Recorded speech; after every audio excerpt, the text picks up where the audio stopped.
Are you ready? Ready to bring a revolution to your relationships? Ready for the experiences on your dating adventure to evolve? Ready for more passion, intimacy, connection, and love in your relationship? Ready to heal past relationship wounds? You're in the right place. I'm Alan, the love engineer, and this is the Relationship Revolutions podcast. In this series, you'll get guidance and tips from me, interviews from other relationship experts, insights from couples who already have a great relationship, and other mind-opening conversations. This week, I am joined by my good friend Jamie Stewart from Circle Networks, and we're going to be talking about the importance of selecting the right partner, especially when you're an entrepreneur or a solopreneur. So first off, I'd like to invite Jamie to tell us a little bit about himself and his background. But first, two questions. How are you and where are you? Okay, I'm feeling really good. I've just had a bit of a techie kind of morning. So, when your mind's racing where you're trying to work, all right, I need to remember how to do that. So that's what's going through my head at the moment. I feel like I'm coming down off 100 mile an hour on the motorway. Not that I would do that. 70 miles an hour on the motorway down to like 30 miles an hour on an A road in my head. And where am I? I'm in Sandbach in Cheshire, but I'm originally from the Lake District. That's a beautiful place to grow up. Yeah. It is. I like how you phrased that. It is. It's a great place to go up and visit. I don't think I could go back and live there anymore. No, I feel the same about Stratford-on-Avon. Well, growing up in the tourist trap has its benefits, but also a lot of drawbacks, because you grow up in that area, you don't appreciate it, but then you move away for a couple of years, then you go back and visit, and it's like visiting a different place. But yeah, there's still one or several things I don't like about the town. Oh, Willie's got a lot to answer for.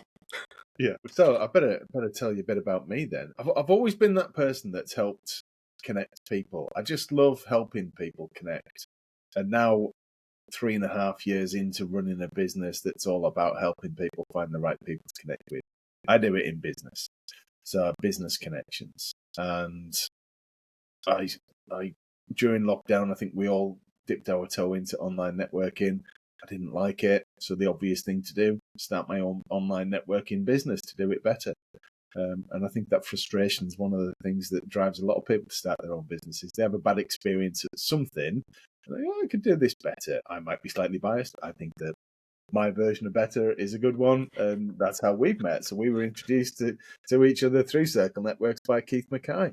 So something must be going right. And then alongside that, I coach people on growing their business, but growing their business through building their network and getting better at networking, because I think networking is one of those things.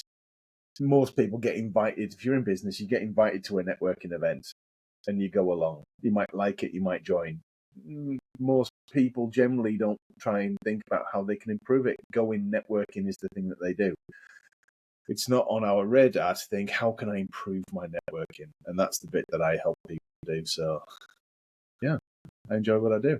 Yeah, I think when we first start out in the networking, firstly, with face-to-face networking, how I started way back in 2006, I think it was. Firstly, you've got to overcome that thing of standing up and speaking for 60 seconds. And then you go there for a while and maybe you get some business, maybe you don't.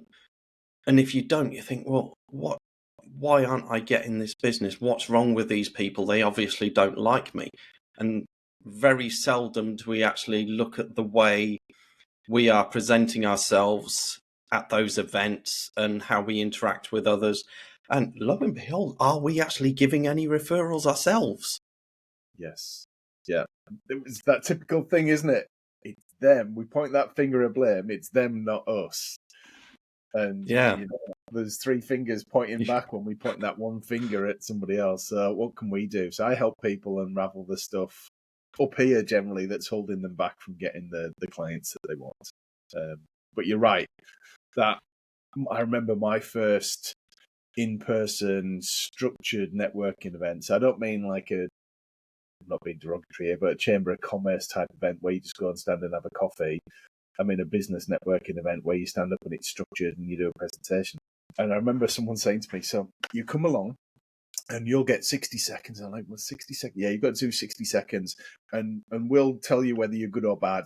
I was like, okay, so can I just sit there and read out what I want to say? No, you've got to stand up in front of everybody and do it from memory and do it really well. Really? That sounds like a nightmare for most people rather than a pleasure. And I think now, I mean, I could quite easily have a piece of paper here on my desk that's got some prompts to help me with my networking, and no one would know. And I think that's one of the benefits of online networking, that you get to meet people, build rapport with them, build good friendships in a relaxed environment. I mean, I'm at home. It's my home office. I love being here. So I've not had the hassle or stress of having to drive somewhere, get stuck in traffic, all that kind of stuff. And then the added pressure of public speaking in front of a room of people that I've never met before. So yes, I enjoy what I do and I enjoy helping people have fun networking. I think that's a key element of it. Yeah, the first time I went, I wasn't even told about the 60 seconds thing. Peter Roper knew exactly what he was doing by not telling me, because he knew I'd never have gone. Yeah. I must admit, I wasn't looking forward to doing my washing that night. But yeah, so let me see if I can work this out correctly. You grew up in the Lake District, and then coming towards the end of high school, you go to have these careers interviews, and they say, "We've got just the career path for you. You're going to own and run a networking business." I'm guessing that's probably not how it happened. No, typical thing. And I never realised. My dad was a primary school teacher, so brought up in the 70s. My dad was a primary school teacher, so I was brought up to go to school, sixth form, and then you'll go to university. It was never, and it wasn't until I got to university that my younger brother, who's a couple of years younger than me, didn't go to university. He just got a job. And I was like, why? Why is it all right for him to get a job, but I'm here at university? And I got through university. I picked the wrong degree, so I just endured it. So I never had the choice. And it was a realization. I was brought up to go to university. When you go to university, not one day you might decide to go to university. So I suffered my degree. I scraped by it. I've got a third. I think I was 2% off a 2-2. It hasn't made a jot of difference. I enjoyed part of the experience, being away from home growing up, that independence that I got from it. I don't know, and it was an easy life. 10 or 15 hours a week. I mean, who doesn't enjoy that? But I was bored because I'd always worked. I used to work every night after school and every weekend, and all of a sudden I had this free time on my hands. And I think that was maybe some of the thing that I struggled with. And so I went to university, did my degree in electronics, never used it. Came back. I'd always worked for this building construction company. And I'd worked every holiday from the age of 14. Even through university, I would do a month at Easter, a month at Christmas, 3 months in the summer. So I came back and just went full time with them. Did a few months, and then started applying for a proper job, if you like. I'd done a full winter outside, and I was like, I think I need an office job now. And I joined a manufacturing company. They made seals and gaskets. Worked my way up in there. Got a transfer. Met somebody through work and got a transfer down to Cheshire, as we do, and met my first wife. I haven't got a second one yet, but you never know. So, did you say those famous words that so many divorcees say, "I'm never getting married again"? I think I might have thought it, but I always knew that I'd meet the right person. And I was thinking, I was thinking about this podcast. So I've got 2 dogs. I walk the dogs. And when I was walking the dogs this morning, I was thinking, so this is going to be slightly different to other podcasts that I've been on, because it's talking about relationships rather than business. And, that's personal stuff. I've got to open up about personal stuff. And we don't often do that, do we? And I was thinking, so I went through the divorce, the separation and the divorce, knowing that I was going to meet the right person in the next couple of years. So no, I don't think for long that I'll never get married again. So I know that I'll definitely get married. I'm sure she's listening to it. So we're recording this on the 1st of February. And it's a leap year this year, isn't it? And you know what happens in February on a leap year? So She won't hear it till after. in 20 You're in safe 29 for days. 4 years. Yeah. So who knows what might happen this month? Maybe I'll be getting married sooner rather than later. Yeah, absolutely. So where was the entrepreneurial spark born for you? Oh my god! So I've got a podcast as well. I just recorded a podcast with a guy the other day, who I was introduced with. You need to speak to him, Jamie. Toby McCartney. You'll get on brilliantly with him, and he's worked with Richard Branson. That was all I needed to hear, because as a kid, I was a massive Richard Branson, Virgin Music Records, Trains, Planes, Mobile, Cola, you name it. I was a fan of Richard Branson. It came from that. And I remember as a young kid, so I remember, like, if ever someone would come, like, I'm going back into the olden days to the 70s and 80s now, so probably early 80s. If someone would come round to the house, and as kids, we would sort of told to sit there. We didn't have electronic stuff and things like that. Sit there and be quiet and only speak when spoken to. And I remember my dad saying, "What are you going to be when you're older?" And I'd be like, "A millionaire." What are you going to have? And that I would just it would just come off, and I was trying to work out how, because from the podcast I recorded the other day, I'm rereading my first Richard Branson book, which is Losing My Virginity by Richard Branson, and it was published in I was 12, 25, 26 at that point. So it wasn't that book that drove my interest in Richard Branson. It was 10 years before that. So I don't really know where I was aware of Richard Branson from. Obviously he was in the news and the paper and stuff like that. But yes, it came from Richard Branson. And then I had all sorts of little entrepreneurial endeavours as a child. I remember, I must have been 7 or 8. Me and my brother had a car washing round on the street. We would do all the cars on the street for £1 a car. Can you imagine washing a car for £1 nowadays? And then we used to make lead figures. So we had these lead moulds that were probably this sort of size. We would melt lead. So in the loft, get this, in the loft above the garage, full of flammable stuff, we had a little gas stove and a spoon that we'd bashed the sides up, and we would hold it with a pair of pliers and hold the lead until it melted, and then pour it into this mould. So you can imagine it like that. And we'd hold it with our hands like this, hold it in, and then you'd bang it down to get the lead to fill all the gaps. And I've still got you won't be able to see it, but I've still got the burn marks on my hands from the lead splashing out. I would not let my kids do that in the loft now. I mean, the fumes from anything from melting lead. So yeah, so I've always done different things. In the 80s, I had a BBC Acorn computer that was rigged up to be an IBM simulator so that I could have desktop publishing software on it. And I used to design leaflets and posters and business cards for people in the 80s. This is pre-internet type stuff.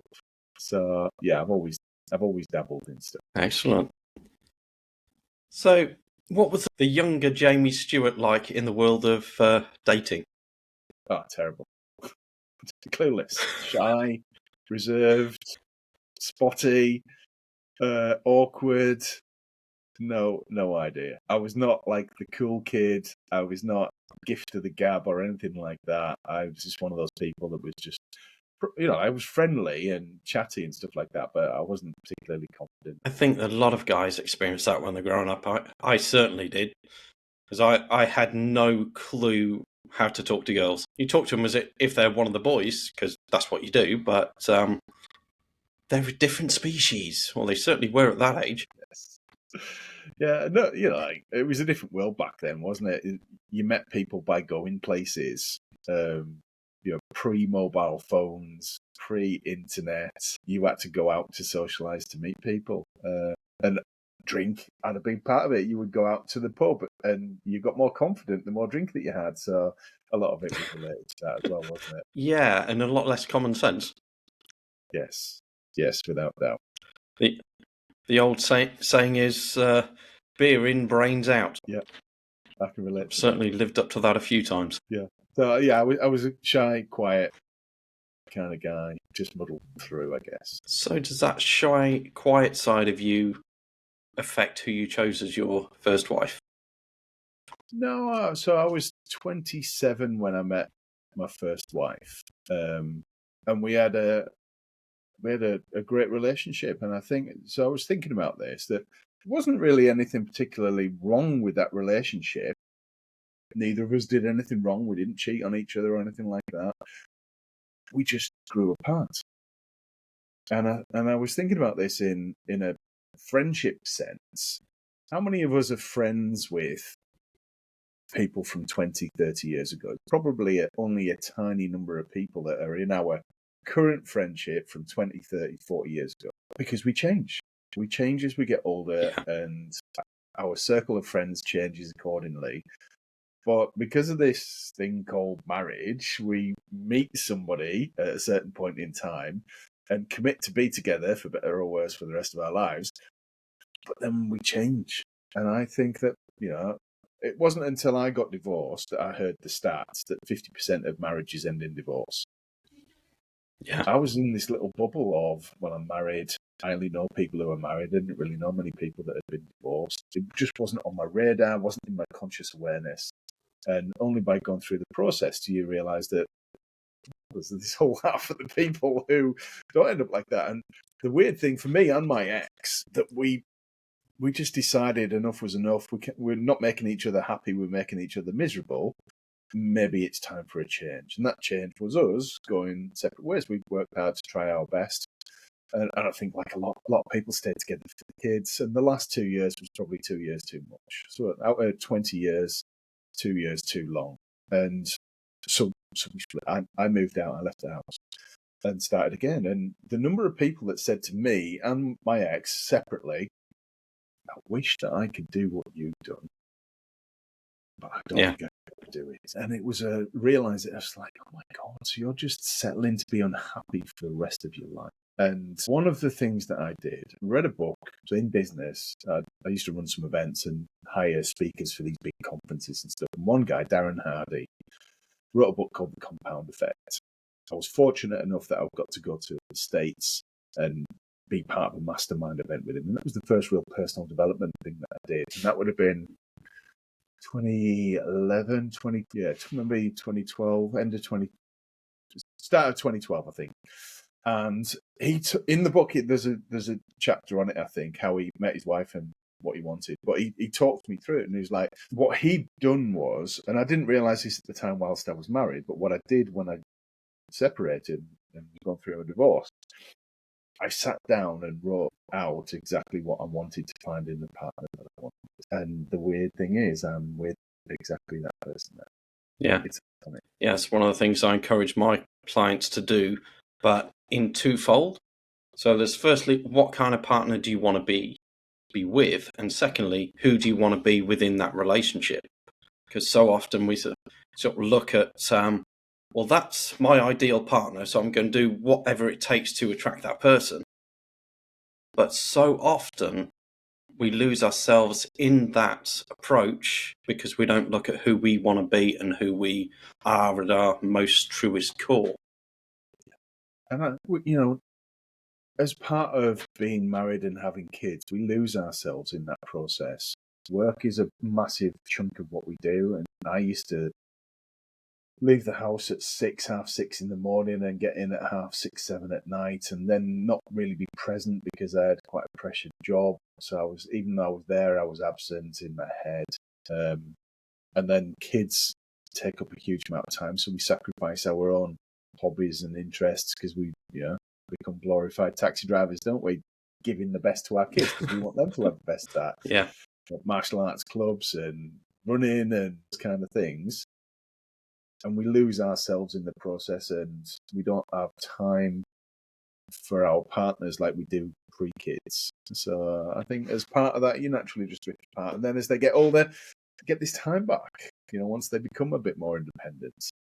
So I guess second time round now, I know who I am. That's a big part of it. And one of the things, just thinking about it now, I've got a pinboard over there behind the camera, and I can see the vision board that I created. So I created a vision board for the life that I wanted to live. And part of it, in addition to that, I wrote out the person that I wanted to meet and find. And I think one of the things that you asked me about when coming on this was, I've got somebody who supports me now, whereas I always felt like there was conflict. I wasn't an entrepreneur when I met my first wife, and then did well in business, in a job, and then went and started my own business. So I changed. I realised that I, from where I was at the start, I've become a different person. So now we're starting again. Someone's met me as Jamie, the entrepreneur, if you like, the business owner. It's a different place. And I've got someone who's, one of the pictures that I've got is two people on a beach holding hands, looking out to sea together. And that's how I see the relationship that I'm in now, that I'm with someone that's by my side and we're looking out in the same direction. Beautiful. So one of the things I look at with the way marriages and weddings and all these things are set up, I see so many couples that put a lot of time, money and effort and energy into planning the wedding day and very little to planning the life after that day. Because I think there's a difference between a wedding and a marriage. Wedding is the celebration on that day. Marriage is every day after that. And can you imagine the effects on a business if you open the doors, having invested lots of time and money and energy, and then you don't have any team meetings, you don't have any leadership meetings, no discussion as to the direction that the business is going? It's not going to be very successful, is it? Yet how many couples take that approach with their marriage? Yeah. And people, I come across it all the time in networking as well. I'll say to people, so what can I do to help you? What is it you want? Oh, I'm not too sure. I am a dreamer. So either when I'm driving or walking the dogs or something like that, that's my daydreaming thing. And I'm thinking about, and I take inspiration from podcasts, audio books, people that I listen to, but conversation. I speak to a lot of people in the week in networking I do. And I'm just naturally curious. So I ask, I think, oh, that sounds like fun. I think I'd quite like to do some more of that. So that then goes into like a bit of a bucket list, I guess, of things that I'd really like to do. I've got, like one of the things that I talk about, I don't know how I came up with this recently. It's only the last few years that I want to have more perfect days.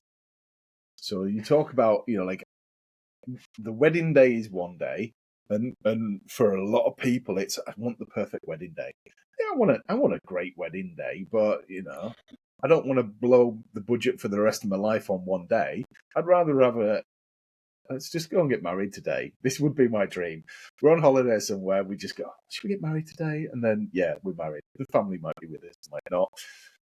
But then the rest of our lives is where it all kicks in. So I talk about having perfect days. And a perfect day for me is me and Lou going off, waking up together, having breakfast, going off walking the dog somewhere where there's not many people so that we can let them run off on the leads. They're at their happiest. I'm happy when they're happy. We might find a pub on the way, have a nice pint somewhere, maybe a bite to eat, come back, have a barbecue and a nice bottle of wine. I'm not waiting for one day. And I think that a lot of people, particularly, sorry for anyone that's listening, particularly people in jobs, they're living for one day. I can't wait for the summer. The summer might be 6 months away as we're recording this. It could be 11 months away if you listen to this after you've just had your summer holidays. And they're wishing their lives away. I want every day to be a great day. And that hit home for me when someone not that long ago said to me, the reason I picked you as a coach to work with, Jamie, was because when I called you the first time, you answered my call, but you said, so I remember the conversation. I answered the call. Hi, I'm just answering your call rather than letting it go to voicemail. I'm really sorry. I've just picked the kids up and we're off for a beach barbecue. And it was a Thursday afternoon. So we picked them up from school at 3 and we were off for a beach barbecue in North Wales. And they were like, I need to do more stuff like that. Because we start, as entrepreneurs, we start our business for more freedom and flexibility. Why not live every day on our terms and do the stuff we love? It doesn't have to be big or expensive. It just needs to be fun with people that you love. Yeah, definitely. And it's knowing what that good day or the dream day looks like for you and how can you plan that into the next week, the next month, the next year. As one of the things I remember thinking years ago, is like hearing these older people say, well, when I retire, I'm going to do X, Y, Z. It's like, okay, that sounds interesting. And then catch myself saying similar things once I've built my business up to a certain level, or once I've done this, once I've done that. In so many years' time, I'm going to do X, Y, Z. And then I think it was back in I'd won 2 tickets off Kerrang Radio to go and see Iron Maiden play at Twickenham. And most of my mates were either already going or not available. So I asked my guitar teacher at the time if he knew anyone who might want this ticket. So he found somebody, which is great. Give this guy a lift down there. And then during the conversation of the day, he says, have you ever seen Iron Maiden before? I said, yeah, loads of times since I first saw him at headline Donington back in 1990. And he sat there, or stood there, wherever we were, and says, I was only 2 years old then. And there was part of me that just went, you cheeky little so-and-so. And then a bit later on that night, they play a song called Wasted Years, which in a nutshell is saying, don't wait till the end of your life to do all the stuff you want to do. Do it now. Yeah. And as I sat there, because that was a time when I got my mobile mechanics business, and I'd been going like 6 or 8 months. Just thought about all the dreams I had and my goals when I started, and looked at where I was. And in that 6 months, I'd like picked up 2 clients. That was the moment I decided to hire a coach for the first time, because I didn't want to waste any more years. Yeah. And I can relate to that. I was that person that always thought, I can do it myself. I don't need any help. Like coaching, I just didn't understand it. And then the years that I've wasted by not, and I think it comes back to, for me, not really accepting help or not wanting to be vulnerable, I guess, to admit that I need help with something. I would always just work harder, work longer, do more, and try and outwork the problem. Whereas people have been there and done it before. And I'd love to help other people. This is the thing. I love to help other people, but I was reluctant to ask people for help. And I think that's been a big change over probably the last 10 years for me. I'm much more open to finding people that are good at a particular thing and getting them to support me with where I need to go. Yeah. I think some of the things we hear when we're children, especially, because I think we're fairly similar age and parents are fairly similar age. So you hear the things like, boys don't cry, and find a way to do it yourself, and almost in a way that asking for help is a sign of weakness, rather than the sign of strength that it really is. So when we look at anyone that's successful in any area of life, they have never done it on their own. It's really so. Not even Richard Branson. But so here's the thing. So I was chatting with someone yesterday. In fact, I was recording another podcast, and this guy's successful, right? He runs a digital marketing business, and he was just talking about, oh yeah, and then when I worked with my coach, and my coach did this for me, and I think there's a huge number of successful people out there that have had an awful lot of help and coaching, but they just don't. It's there, but they just don't tell everyone about it. So these people get to the top. I always use golf as an analogy here. Golfers have coaches. Now, Tiger Woods, at his peak, was the number 1 golfer in the world. He still had a coach. That coach wasn't the number 1, but they were the best golf coach for what he needed at that time. And I think we can learn a lot from successful athletes, because they invest heavily in having the right team around them. And yet, in our life and business, I'll just Google it, or I'll get by, or I'll accept for the rest of my life that I'm going to be in this unhappy relationship and I'll just make do. We're only here once. We don't have to make do. We can make it amazing. And it's drilled out of us. When we're kids, we will stop at nothing to get what we want. Can I have this? Can I have it? Can I have it? Can I have it? And we just don't. Rejection does not bother us. Like kids don't think, I'm not going to ask in case they say no. They just go on and on and on until they get what they want. And it's drilled out of us for some reason, and that ambition and that spark goes over time, and I'm working on rekindling all of that stuff for me and the people around me. Why not? Why can't you have what you want? Why can't you be happy? Why can't every day be amazing? Yeah, I can't remember how many times I heard that expression, I want doesn't get. Yes. Well, wanting alone doesn't get it. But taking action in the direction of achieving what you want is a different matter. Yeah. Who says? Why can't you have what you want? Now, some things might be out of your current grasp. Well, then you just need to work harder on a certain thing. Yeah, definitely. This time of year, it's the start of the year. I want to be healthier. I want to be fitter. I want to earn more money. Why not? Why can't you do that? I want to be happier. I want to be more happier. Well, then, you're all about helping people in their relationships. We don't always need. If we go, I want to be fitter. We don't go, I need a new body. We work on changing the one that we've got. So if we want to be happier, then work on yourself and work on the relationship that we've got. And there's a lot to be said for.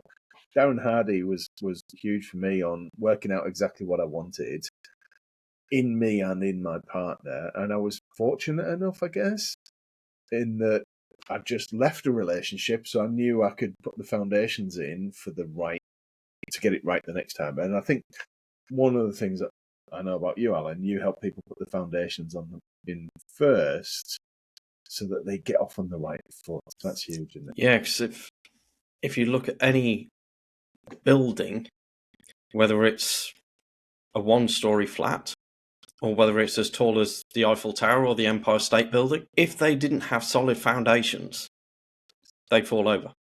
Yeah. And they take a lot of time and energy to build. You can build somewhere to sleep in 30 seconds, you can pop up a tent, but you're not going to have the same kind of living experience as you would with a house in the countryside. Anything worthwhile takes time. Definitely. And energy. And I think it's never too late. I hit one of those milestone birthdays last year. I turned 50 in October, and it just made me reflect. Now, one of the things for me is how active am I going to be? And I sort of observed some people getting older and saying that's our last active holiday a couple of years ago, and they were about 75, 76. Now, so in my head, I just did the maths and I was right, I've got 25 really active years left. Now, if I go once away once a year, that's one really good holiday a year for 25. So I've got 25 holidays left. That's not that many. And if you think, if I divide my life into 25s, for the first 25 years, I'm just learning and growing up. The second 25, well, on reflection, that was like bringing up kids and learning and developing. Now I'm in my prime. So for the next 25 years, these need to be the best years of my life. The last 25, now my plan is to live to be 127 because I want to live into the next century. So I'm going to have the 25 that go from 75 to 100, where I'm still going to be active and doing stuff, but probably not as active as I am for this 25 years. And then I'll have the last 25 where I'll slow down. That's the way that I'm viewing my life. Yeah. Sure. You ever come across the work of Alison Armstrong? Not knowing. I read one of her books called The Keys to the Kingdom, and in that she says men go through 5 stages of life. And initially she talks about stage 2, so the other stages can make sense. She says stage 2 is a knight. If you think back to the days of Sir Lancelot and the Knights of the Round Table, and they were always out for the next adventure, whether it was the next fight, the next war, the next battle, the next country to take over, the next girl. It was all about the adventure. Stage 1 is a page. They're like the wannabe knights. They want to go out and have those adventures, but they haven't got the confidence to go too far from mum and dad. And she says they go through those 2 stages and they become a prince. Says there are 2 types of prince. The one has a clear idea of how he wants his kingdom to be. So he sets out on a journey to build that kingdom. and he says, I am going to choose my queen once I've built my kingdom. And the other kind of prince says, okay, I'm going to find a princess that I can build a kingdom with as a team. And then he hits stage 4. He says, that's a little bit like a tunnel. You hope there's a light at the end of it, but it's a questioning phase where you question who you are, where you've been, what's important to you, just about everything in life, including who you are. And then when you come out of that, you become a king, where you know what you are, you know what you're interested in, and anything else outside of that just kind of fizzles away. And it says every man goes through this journey. There are certain stages in life where he just cannot commit to a relationship or a business or a job or anything. They are the knights and the princes that are building their kingdom and then selecting the queen. Does that resonate for you? Definitely. And I'm in that stage now where I've got my princess and we're building our kingdom together. And I believe you're building it from the place of being that king as well. Yeah. But and you're right. And that goes back to my vision, and I'm looking over there. The vision of having the two of us stood together, hand in hand, looking out in the same direction.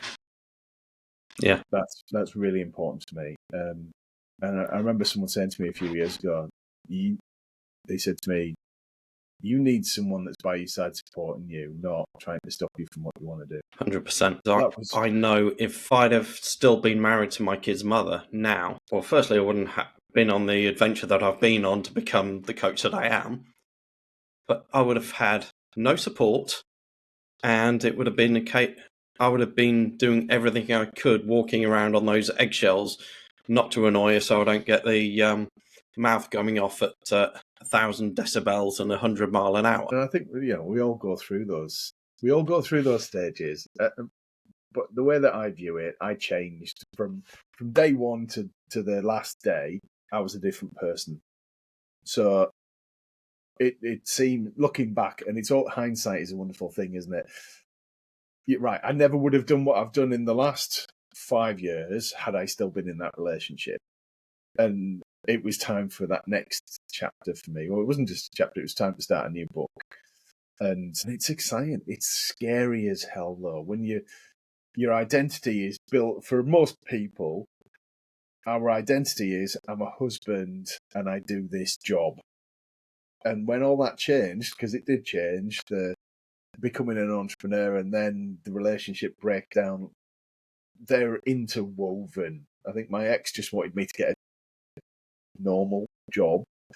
And why can't you just be like everyone else and have a normal job? That's just not me.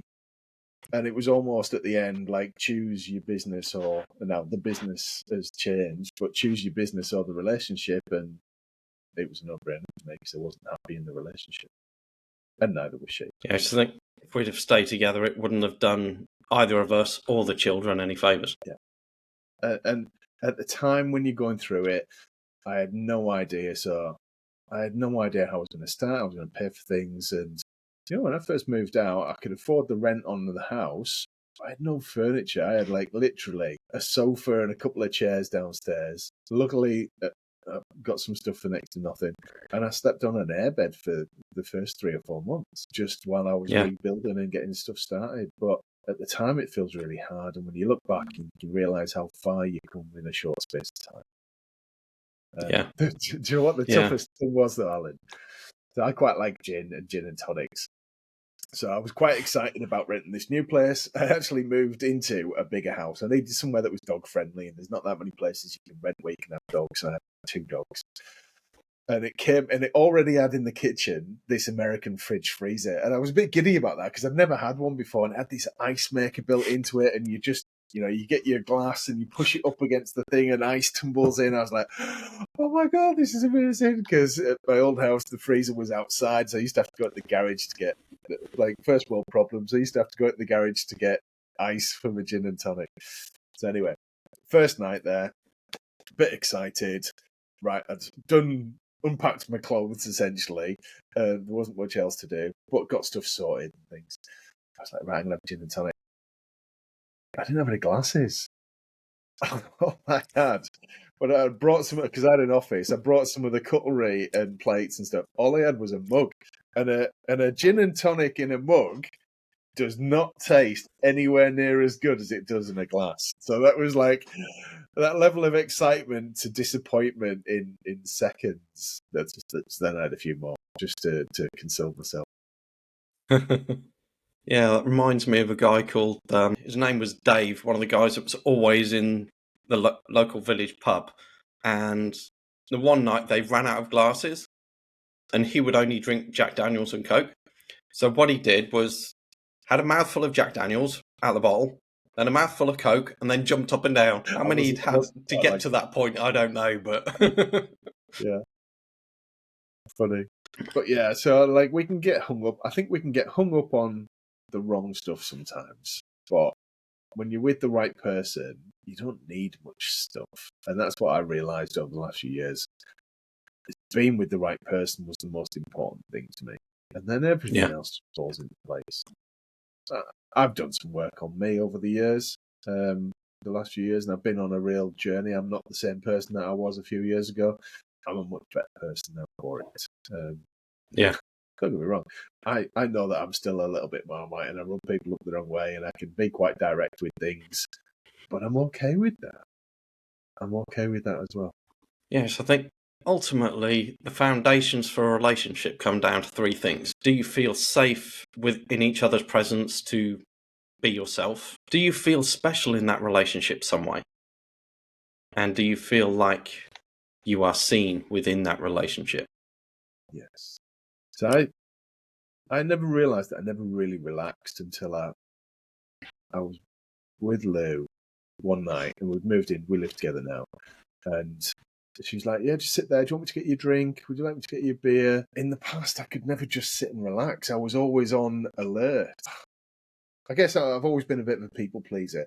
And that meant that I was always kind of on high alert looking for stuff to make sure that everything was okay. And I felt like until I got with Lou, no one ever really put me first. And it took me a long time to relax into that. And I would always be there. Oh, it's all right. You sit there. What can I get you to keep everything smooth and calm? I guess, and that's been a big realization for me because we don't know what the other side's like, do we? And now that I've experienced it, I'm like, I love this. Yeah. I hear people saying relationships about giving and taking. Well, no, they're not. It's about being able to give and also being able to receive. Because when you can't receive something from your partner, you're taking away their chance of giving to you. Alan, there's synergy between what you talk about and I talk. So you talk about in relationships personally. I talk about in relationships in business and in networking. There's people love to help people, and this used to be me. I'd love to help people, and someone said, "What can I do to help you, Jamie?" I'm all right, thanks. Which goes right back to our childhood, when I remember I was brought up that if someone offers you something, it's polite to say no.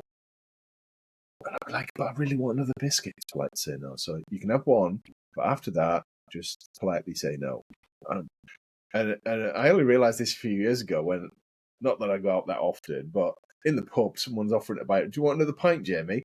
And I'd be there with me sort of pint, and it'd have, a quarter, maybe an inch left in the bottom, and I'd be like, no, I'm all right, thanks. And the words would come out of my mouth, and then I'd be thinking, I actually really want another pint. And then that applies in business as well. It's polite to say no. So, Alan, what can I help you with? Can I help you with anything? No, I'm all right, thanks. Yeah. Really? Yeah, Really? You're going, oh, actually, I could do with some more business, some introductions. I had a different lesson from my dad when I was younger, because when we used to go out to the tractor garage when we either got a tractor in for repair or we needed some parts or something, or he just wanted social chat away from my mother, I don't know, but we used to go round there, and occasionally they'd come out with a cup of tea, and every time he says, always accept that cup of tea because they might not bother to offer it to you next time. And I took that lesson with me when I got a bit older and started drinking.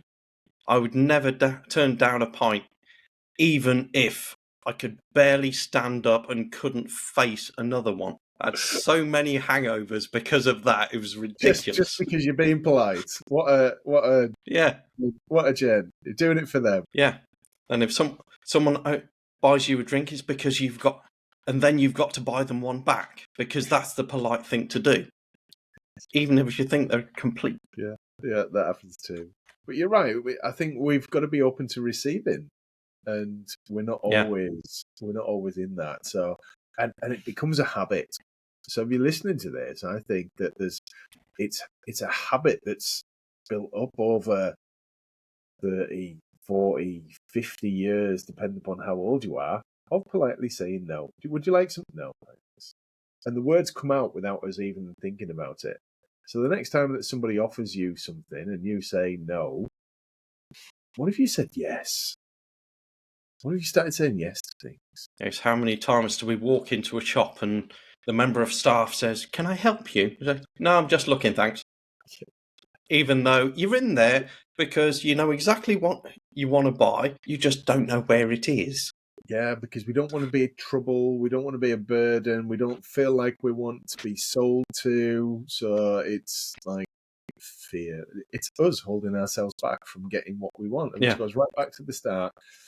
Why can't you have what you want? And for me, it was me holding me back. That was the biggest thing that I realized, when I went through coaching, me holding me back. Yeah. I used to hold myself back, and I probably still do sometimes, if I'm being honest with myself. And I also used to beat myself up all the time as well. In fact, I don't think there's any person on this planet that's been as mean as nasty to me as I have been to myself. It's sad to hear that. But being aware of it means you can change it in the future. Absolutely. It's interesting how different people grow up and have that little inner voice that speaks a different language to somebody else. I feel I'm quite fortunate that the little voice in my head isn't that loud, but it's a, why don't you? What if? Go on. That's the little voice that sits in my head. It's a cheerleader that wants me to succeed. And I feel really lucky. I was only thinking about this recently. I'm like, not everybody has a little voice like that in their head. There's like, you can't do that. Why do you deserve that? Yeah. No, you can't. And I was like, that must be really tough. And I don't know where my little voices come from, but I'm grateful. Yeah. I was talking to a coach I was working with a couple of years back about this inner voice or inner critic. And she says, well, if you gave it an image or a picture, what would it look like? And for me, it was like the Incredible Hulk. And you want to do this thing, and the Incredible Hulk comes up and says, "You can't do that. You're going to bloody listen, aren't you?" So what I did was reframed it again to something that was green, but I turned it into Kermit the Frog. Because let's face it, am I going to take any life advice off somebody that's something that's little and green and only comes to life with their hand up his arse? Yeah. No. If I was to give a character to the voice in my head that's cheering me on, I don't know if you remember He-Man from when we were younger. I do. Yeah. He-Man and he had I have the power, and he'd stand there with a big sword. I have the power. That's the little voice that's in my head. Yeah. It's amazing how you've got this fairly quiet, shy, reserved character. I think his name was Adam. And then when he pulls that sword out and he's got the power, he turns into the strongest thing you've ever seen that never gets defeated. Yeah. Even as Cat completely transforms. Who says we can't do that too? Because we have that strong side of us within us. We're just conditioned to hide it because it wasn't lovable for our parents or our teachers. We just had to sit down and shut up and only speak when we're spoken to. We're not like that anymore now. If you're listening to this, if you're watching it, you can be what you want. You can be who you want. It's not too late. You can be happy. You can be loved, receive love, give love. It's never too late. It's never too late 100%. To start again. I'm not that person that says, "Oh, do you know what? You just need to get divorced and find a new partner." I'd never want to be that person that says. it's never too late to turn things around.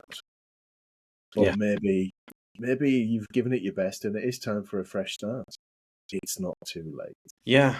I hear so many couples say, "Oh, it's just too late." Well, it's never too late, providing both sides of the relationship are willing to work together to either get to an amicable outcome or create the most magical relationship they've ever experienced.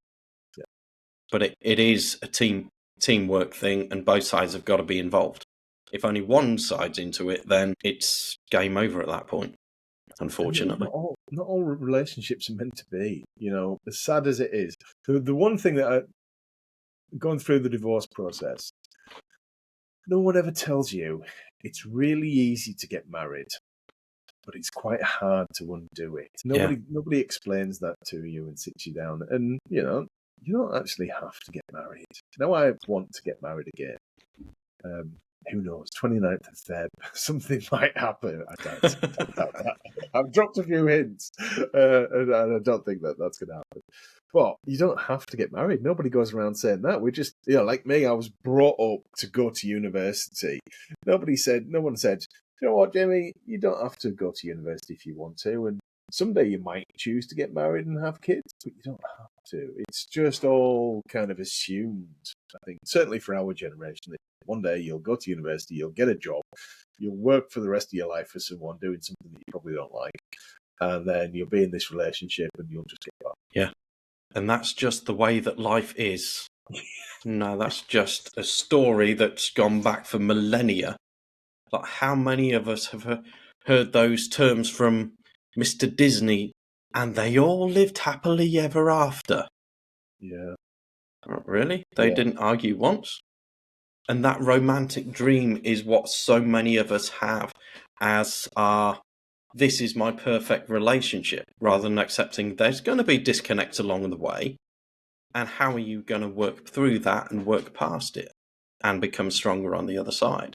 I've just written down, I want never get. That was a phrase from my childhood. I think so. Yeah. It's so much happens to us in those formative years when under the age of 10, and we don't realize that it impacts the rest of our lives. But we can change it. It's not too late. Yeah, it might not be our fault that these things happened, or we took these meanings to whatever happened back in the past, but it is our responsibility to move past them. Yeah. Blaming parents and teachers doesn't actually change a damn thing. No. Said from experience. Pointing that finger of blame. We're in control of where we're at now and tomorrow. So you can make a decision today. My company is called Decision Day, although my business is called Circle Network. The limited company's Decision Day. Because I remember when I was trying to think of a name, I remember the days that I make decisions. When we make a decision, that is definitely a lot of people dream, they have goals, they're a bit wishy-washy. When you make a decision, I spoke to someone yesterday, Todd. He remembers the day that he decided he was going to stop drinking. That was it. He just stopped and made some changes. I remember the day that I made the decision that I was going to leave my job. I packed up my stuff and left that day. And I was really lucky. Everything worked out. But we remember the days that we make decisions, don't we? What decision do you need? What decision? That's a good question. And for anyone who runs a business, or even if you're in a job, I guess, the question that I've been asking people recently is, would you employ you? Yeah. Would you employ you? I have often thought about firing myself, and then I remember that there's nobody else to do the work at the moment, so I have to then rehire myself. So that would be a challenge. Well, I think we need to have some questions that we regularly ask. Am I doing the best that I can in the relationship? Who could help me? I think that's the thing. Who do I know that could help me? We don't have to do it all on our own. So if you're in a relationship, or if you're in a relationship and you're not happy, then speaking to someone like Alan could change the rest of your life. And this is what I think about coaching. It's never the right time. it's never the right time to do it. Just like in a job, there's never a right time for training. There's never a right time for coaching. But that short-term investment in yourself will pay you back for the rest of your life. Why wouldn't you do it? Yeah. It's for me, when I think back to my teen years when I was learning to play the guitar, I didn't want a guitar teacher. I didn't want to learn music theory. I wasn't interested in the squiggles and whatever they are on a piece of paper. I didn't care about that. What I wanted to do was to be able to play like the guys in Iron Maiden or Guns N' Roses or Metallica and play their songs. Those songs got a heck of a lot easier to play when I'd hired a guitar teacher. These people, they've been there, done it, have a wealth of experience, and I get to use one of my favourite words here. You get to learn vicariously. So you can learn from other people's experiences, other people's mistakes, so that we don't have to have, and it can speed up our success. We can learn from other people. That's why we read books and watch TV programs, to learn from other people. It's a great thing. It's an amazing thing. Yeah. How often do we try and learn from our friends down the pub? How well are they before we discover the wisdom in some of these books? Yes. Yeah. Why are you starting up a business? Why would you want to do that? Why are you leaving your partner? Just be happy with your lot. You're not meant to be really happy. Just make do. Yeah, and these are always the happiest people you know. Yeah, I like this. I like this podcast, Alan. I think it's a great thing that you do to help people. We just get stuck in a rut, and whether you're wanting to improve the relationship that you're in right now, or at that point in time where you're going to start again, it can feel really scary. And having someone to help with that is huge. Particularly, you've got a lot of experience helping people through this, so you can see, what works and what doesn't, and you can help people avoid some of the mistakes and speed up their success. Yeah. Just for clarity, for anyone who's not sure what a rut is a grave with the ends kicked out. Yes. So how and where can anyone listening to this find you or learn more about Jamie Stewart or Circle Networks? The website is circlenetworks.co.uk, or you can search Jamie Stewart Circle Networks on LinkedIn. LinkedIn's probably the best platform for them. And if you're interested, so here's my little pitch. If you're interested in coming and finding out about a different way of networking, our strapline is Friendship Fuels Business. We let people have a 2-week free trial, so just book to come to any event. Your 2-week trial starts from the first one. Come and find out how we help you get to know people and help people get to know you to help you grow your business. Excellent. So, final question, and I don't prep anyone for it. So, unless you've listened to previous episodes, you don't know what this is. And that question is: As this relationship, I'll start that again. As this podcast is called Relationship Revolutions, if there was one thing that would bring a revolution or evolution to the world of dating relationships, from your perspective, what would that thing be? Oh, I think marriage should come with a warning so that both people realise what they're getting into and go in with your eyes open. Because it's a huge commitment. It's a huge commitment. And perhaps to really sit and think about what you want and what would make, what's a deal breaker. We're talking about the rest. Well, ultimately, our intention is it's the rest of our lives. What is it you really want? And I think for that, you probably need to speak to some people that are really happy, not the people that are making do, and work out what it is that you really want. So go into it with your eyes wide open, and if don't make do, there is somebody out there for you. Yeah, and if you have that little feeling inside your gut that says, this is not right, don't get married anyway. It doesn't work. I ignore that little feeling, as did quite a few of the people that I've worked with that are now divorced. And it feels tough at the time, but you'll get through it. Yeah, 100%. Jamie, it's been an honour and a pleasure having you on this podcast. I enjoy every moment conversation with you, and look forward to seeing you in the world of Circle Networks and also Circle Networks Live later this year. Love it. Thank you very much, Alan. I really enjoyed it. Thank you for listening. And if you haven't already, please leave me a review on your preferred podcast platform. Click the like button and also subscribe so that you get the new episode notifications. I'm curious, what did you take away from this episode? Please share your takeaways with me. Send me an email to relationship-revolutions@theloveengineer.rocks.